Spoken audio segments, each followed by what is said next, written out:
Can you tell us just about how you felt in those first few days and how sick you got? How did I feel? It's hard to, there's not really a good metric. I've said to people, imagine that you had a stomach bug and the flu together and then multiply that by 10. And maybe that starts to make you kind of feel what you feel like when you get to your worst. Maybe one way to describe it is that, your fever gets so high that you take medication to bring it down. It comes from 105 down to 101. And when your fever gets down to 101, you feel like you're on vacation because it feels so much better than 105. I don't think there's really a good way to describe it, but it's kind of the worst that you felt with all of the things you've ever felt, multiplied, by a factor of 10. And that probably does a decent job. It's not like that the whole time. There are different waves of symptoms that people have. You may go from like intense fatigue, to a really bad sore throat, a headache, difficulty breathing, vomiting, diarrhea, muscle aches. It's kind of a whole host of symptoms that maybe will kind of crash in and then fade away and then progress in different steps throughout the period, really the first kind of week, 10 days of your illness. And if you can make it through that, the likelihood that you're going to survive gets higher every day. And I'm just curious, like, how your days were because sometimes you're so sick that you just can lie in bed all day and time goes by and there's no need for a book or a television or a conversation. You're just there and you're just alive and you're existing. And there's other times when you don't feel great, but you'd say, hey, I'd like an iPad or something. Like, what were your days like? Looking back, I don't know how I spent them other than, sending messages or speaking to close family. I didn't speak to reporters, even though many tried to contact me. Um, it's not like I got to like sleep in and hang out and eat potato chips and sit on the couch and watch TV. But I was able to focus on some kind of things that needed to be done. So logistic things, thinking about my friends that were under quarantine, thinking about my own partner, thinking about my family. Um, and also, trying to get up and exercise, do things, move around, do yoga, to just kind of move my body. They had got a Nordic track, like stationary bike that my physician demanded I get on for at least, I think, 15 minutes every day. And there were some days when I just had zero desire to do that, but she forced me to do so. I guess she didn't want me to get any clots in my legs or whatever it may be. So I think that that was really helpful. But, I certainly didn't catch up on, the Lord of the Rings trilogy or, anything like that. It was mostly um, basically that, just trying to survive. And this was the early years of, well, not that early, of iPhones and iPads and that Hmm. kind of 10 years ago, Yep. 2014. Did you take notes, get records of just even voice memos? Do you have a sort of record of your feelings and thoughts at that time? I do. It was kind of also the beginning of the cloud. And so I was able to take some pictures and have some conversations and try to like, save them. That wasn't my primary focus, but I do recall kind of in the aftermath and then years later coming across some of those messages and photos. Because when I left the treatment center, nothing could come with me. So that included like my glasses, that included my phone, anything that I went in there with stayed in there and then ultimately got incinerated. And so I left, didn't have a phone, didn't know how to like, upload my things to the cloud and whatnot. So only some of the things came across, but um, I don't know, maybe it's good that I don't have too deep or profound, of a memoir of those days. I don't know. I don't know whether that's a blessing or not.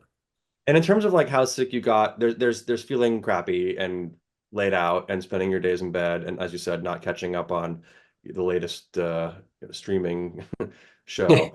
But then there's also what you and I would call being like really sick, Hmm. which is that your life is in danger, which is that your blood work or your vital signs or your imaging show objective evidence that you are a person Yep. whose life is in danger.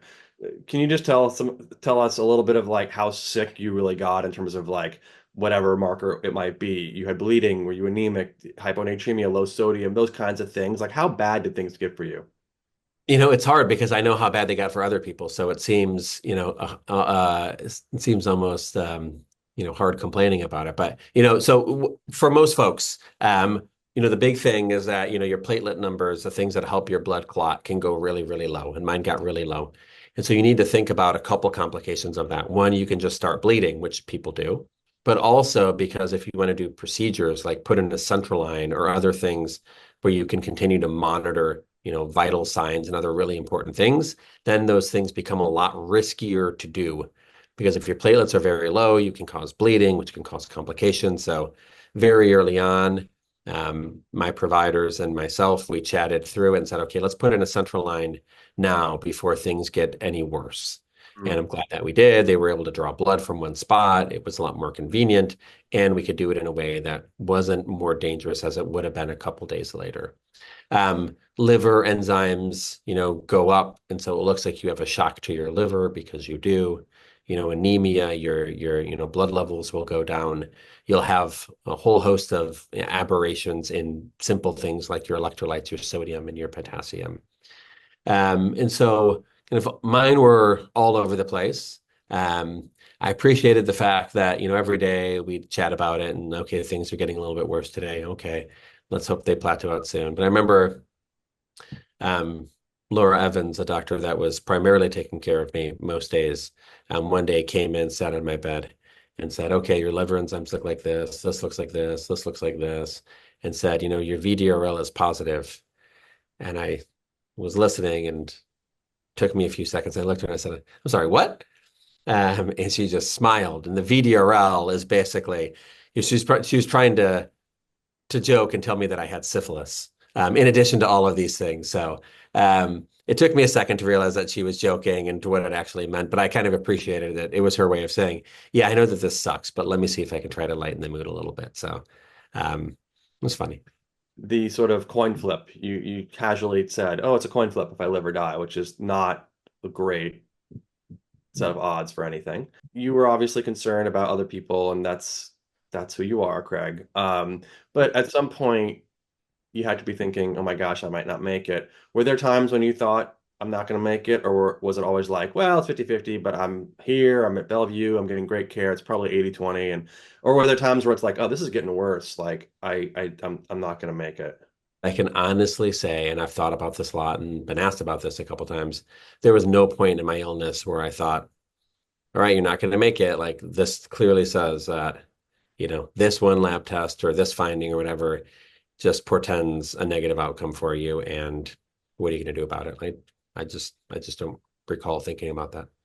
Do you remember a moment when you thought, "Okay, I'm gonna make it. I'm gonna be okay"? And if so, did that come before or after any experimental treatments that you received? I received a bunch of experimental treatments that did absolutely nothing for me and probably only made me worse, if anything. I got convalescent plasma, which I've spoke about and written about. I don't think that it helped me. Um, I don't know that it hurt me, although after I got that, I needed oxygen for a day or two. So I don't know. Was there a day where I'm like, oh, I got this? I think once things plateaued, and my numbers weren't getting any worse, that was certainly reassuring. I knew that even for how bad I felt and looked, I didn't feel probably as bad or look as bad as most of the patients that I saw in Guinea. And so that was, remarkably helpful. And I think there was a point at which I was offered one of these medications you might remember from that time, ZMapp and ZMAB, these kind of hard to get medications that were unproven but seemed to be the best option and, best chance of help. I remember I was offered one of these medications at a point, kind of after I'd already tipped over into the I'm likely to survive phase, and ultimately denied taking that medication, knowing that if I didn't take it, probably it would be helpful for somebody else somewhere earlier on in their course. Let's talk a little bit about the people who took care of you. I hear rumors that at some point you felt well enough to get some pretty good Korean food in there. Mhm. Tell me about the nurses and what they were bringing you. Yeah, what was really cool about the nursing staff, and seeing them just a few days ago at this event at Bellevue, it's just how reflective of the US it was, and that it was just really hardworking, amazing, and almost exclusively immigrants. Like it was just really, really, really cool to see people from all over the world, from East Africa, from Haiti, from Korea, that had moved to New York, had worked as incredible nurses in the ICU and then had stepped up to take care of me and other patients. In addition to being amazing nurses, many of them were amazing cooks. So one of the Haitian nurses brought me homemade Haitian black rice, which one day, which was amazing. June, the Korean nurse, she brought me in some homemade bibimbap one day, which I absolutely love. And it took me a while to kind of get my appetite back, but if there was anything that was going to do it, was absolutely the stuff that they were bringing in for sure. It's great. Let's talk a little bit about future outbreaks. People they hear the call, they go and they want to help. Mhm. When they come back, how should we in this year deal with that? What kind of testing, what kind of sort of quarantining or isolation? What's the way that people should come back from, say, a Marburg outbreak that's clearly being looked to be successfully dealt with in Rwanda right now? But if Yeah. anyone was over there, how would how would you recommend we deal with that? Yeah, I mean, we've learned a lot in the past decade, but a lot of what we knew a decade ago still applies, right? So we have systems in place where people will be on lists, they'll be followed by the city, the CDC and the city of New York, the Department of Health will be aware, will be able to follow folks like this. It's fit specifically for people that have, kind of worked in treatment scenarios, for example, not had high risk exposures, a needle stick, et cetera. But kind of the normal exposure, then we know what works. We know that routine monitoring, taking your temperature twice a day, have that contact tracing, have that connection with local health authorities, and then reporting your symptoms as they develop and working through these algorithms, through this kind of triage, with this time proven process for when you actually need to seek any type of higher care. So, people say, okay, well, why don't we just quarantine everybody that comes back just to be careful? And the problem is that one, it doesn't help. Two, it might hurt. And it might hurt because it makes it a lot harder for people to be able to respond. If you know that you're going to go somewhere for 6 weeks and then you're going to come back for 3 weeks and have to sit, in a hotel room or in a hospital bed or whatever it may be, out of an abundance of caution, that means that many fewer people are going to be able to respond. And we need people to respond to these outbreaks. We need people. When I talk about this, in Guinea, Liberia, and Sierra Leone, where I was at working as a physician, they had almost as many physicians in those three countries combined as the one single hospital where I was treated for Ebola in New York City, right? So, if we want to contain these things and keep ourselves safe, we need to respond to them at their source quickly. And that's often going to need people that are willing to donate their time and maybe put a little bit of their safety on the line. But we know that we can manage their return in a way that is both safe, non-stigmatizing, but also supportive in a way that gets other providers to be able to respond. In light of what you just said, why do you think Ebola has never spread outside of a few hotspots? Because it's pretty hard to transmit, right? Like everyone just thinks that, it's like COVID or that it's this highly contagious virus. It's not. It actually doesn't do a good job of spreading. It tends to kill a lot of the people that it infects. And maybe that helps spread as part of funerals, et cetera, in healthcare settings. But with pretty basic preventions, you can often slow down or completely stop the spread. And we've learned a lot about that. That's the important thing, right? Like in the United States, when we have universal precautions in hospitals, even if we're not wearing personal protective equipment, like you're likely not going to have kind of massive outbreaks. Maybe you'll have some, you'll recognize, you'll put in place other protocols. But a lot of other places around the world, even some of those basic things that we think of, running water to wash your hands, an adequate supply of gloves, may be in short supply. And that makes it a lot harder for them, especially in healthcare facilities, to stop this spread. And what's your take on the newish vaccines? So we have vaccines for Ebola, which are absolutely fantastic and super helpful in outbreaks when we can use them as part of a ring vaccination strategy. So to identify people who got sick, find their contacts, and then vaccinate them as quickly as possible with the hope of preventing them from developing Ebola, which has been very effective. Those vaccines are great. Thankfully, there's a stockpile of them that kind of sits with the World Health Organization, and countries can request them pretty quickly once there's an outbreak. There are also treatments. There are a couple FDA-approved treatments for Ebola, these monoclonal antibodies, which people may know about from COVID. And basically, these are just ways to lower mortality and to provide some type of treatment for a disease that can have fatality of, 40, 50, 60%, if not higher, depending on the circumstances of care. These treatments are great. The problem is that since they've really been approved, there have been 5 Ebola outbreaks, and only a third of all patients that have been diagnosed with Ebola since then have actually received these treatments. And that's because even if they're really good, they're not always accessible, especially to the people and the places that they need them. Craig, are you immune to Ebola? Do you know what your antibody status is? Do you know what the possibility is that you could have Ebola reactivate? Tell us about that. I don't want to find out, but what we do know that there seems to be we understand that there's long-term protection. If you measure my Ebola titers now, they'll be really high, and we assume that that means that I can't get infected again with that single strain of Ebola, of which there are multiple strains. So Ebola Zaire. There's also Ebola Sudan, which has caused outbreaks 2 years ago. We don't know what protection against one means against the others, but I don't necessarily want to find out.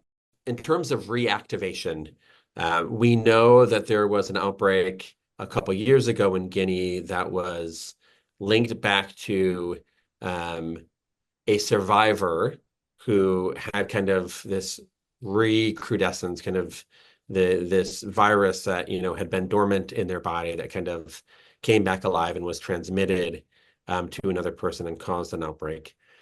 We've also had a couple cases where people have had like a meningitis from virus that was long thought to be gone that happened to just be kind of hiding away somewhere in someone's central nervous system, for example. What do we know about this as a larger scale phenomenon? We know that it's extremely rare. There's only been, really like a handful of known cases. We don't know how prevalent it is. Does it mean that for me, I need to continue to be worried about the possibility that Ebola will someday kind of re-erupt? I don't think so. It doesn't seem to be the case. But I tend to be a little more thoughtful and careful in that, like, I have a family member that needs an organ transplant, and I've kind of taken myself off the short list for that because, even if there's a 1 in a million possibility, I don't want to tempt that 1 in a million possibility. So this is still an area in which we've learned a lot over the past decade, but for which we still have a lot of questions that remain unanswered.